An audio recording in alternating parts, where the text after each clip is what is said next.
Episode 9 is said to have many different connections to not only the prequels, the originals, and Star Wars Rebels, but also to the expanded universe that will change our view of both The Force Awakens and The Last Jedi. This is Mike Zero. If you guys are new to the channel, do make sure to subscribe to see future Star Wars content. Now, I'll definitely have to say that by far, two of the most sinister characters within the Skywalker saga, in my point of view at least, has got to be Emperor Palpatine and Supreme Leader Snoke. Now, we do know that from reading The Last Jedi novelization that Palpatine knew about Snoke, and Snoke, of course, even knows about Palpatine. We do know that there are a lot of connections out there that are going to be explained in Star Wars Episode 9 as a film, as well as the Episode 9 novelization that is set to come out most likely in early 2020. Now, moving past all of this, what's really interesting is that these past couple of weeks or so, we have been learning a whole lot more about this film, and when it all comes down to one of the set leaks, this is where things begin to get very exciting. That involves a sequence involving, of course, characters like Emperor Palpatine, Snoke, and even Kylo Ren. Specifically, it's described that one of the sequences that were shot over at Cardington involved Adam Driver inside of a throne room of some kind, where it's described that he was kneeling in front of an unnamed actor in a motion capture suit that was said to be portraying a younger version of Supreme Leader Snoke. It's described that also another unnamed actor was in the robes of Emperor Palpatine in front of a green screen that is described to be minimized and scaled down in post-production into a hologram of some kind that will be held by the younger version of Snoke's character, presenting himself to Adam Driver as Kylo Ren. One of the sequences involved Kylo kneeling in front of the motion capture actor, said to be a young Snoke acting as if he was holding something that would be replaced with the Palpatine hologram. It's described to be a brief sequence within the end of the first act of the movie that will actually add on to more backstory of the character of Snoke and the infancy of the First Order, and Kylo Ren during the first days as himself as Kylo. It's described that dialogue of Leia is said to also play over the footage that was intended to be used in The Last Jedi by Rian Johnson.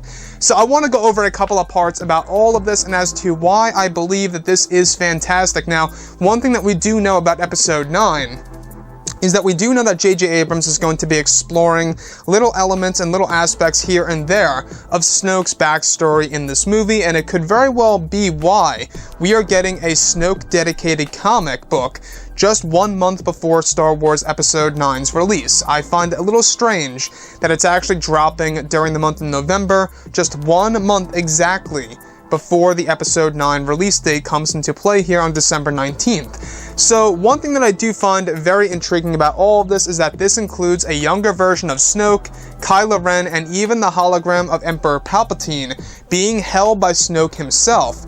Now, this is actually explained to be a sequence that actually has footage of course, or should I say dialogue of Leia playing over the footage of both Snoke, Kylo Ren, and the actual Palpatine hologram that's being presented to Kylo Ren. And this is also described to be Kylo Ren's first couple of days actually being Kylo Ren within the First Order. So without a doubt, this is the backstory that was originally planned for, of course, The Last Jedi that was ultimately scrapped, most likely, that will now be pretty much, introduced in Episode 9. This seems to be a sequence in which Leia is actually describing exactly who Snoke really is and what happened to her son, as some footage plays over that actual piece of dialogue by Carrie Fisher that was actually done for Episode 8, The Last Jedi.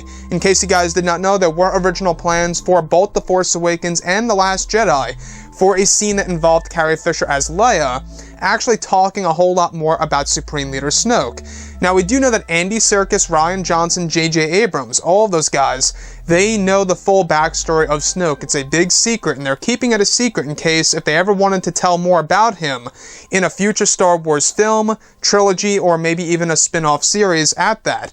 So I would not doubt that they would at least attempt to make, Episode 9 around 3 hours long. In case you guys did not know this, the original cut of The Last Jedi, and Rian Johnson even said this, the original cut of it was 3.5 hours. They had to cut out a lot of footage that was actually introduced on the Blu-ray, and some of which never actually saw the light of day.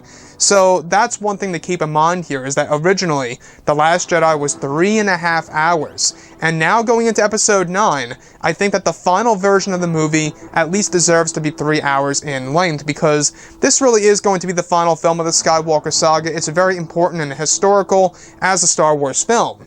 So not only is this a great scene for Leia telling the backstory a little bit more of Snoke, as well as showing us a younger version of Kylo Ren during the first couple of days he's associated with the First Order, but it's also a great way to show us, you know, the connection between both Snoke and Emperor Palpatine, and having Snoke owning this, you know, Palpatine hologram and presenting it to Kylo Ren.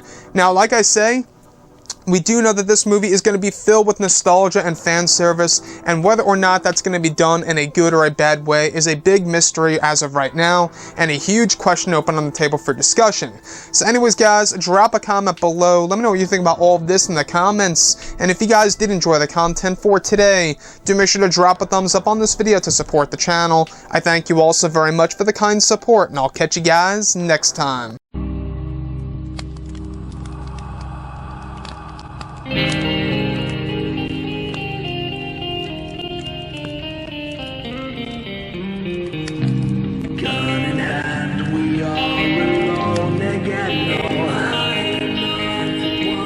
From night to moon, we hear them moans again.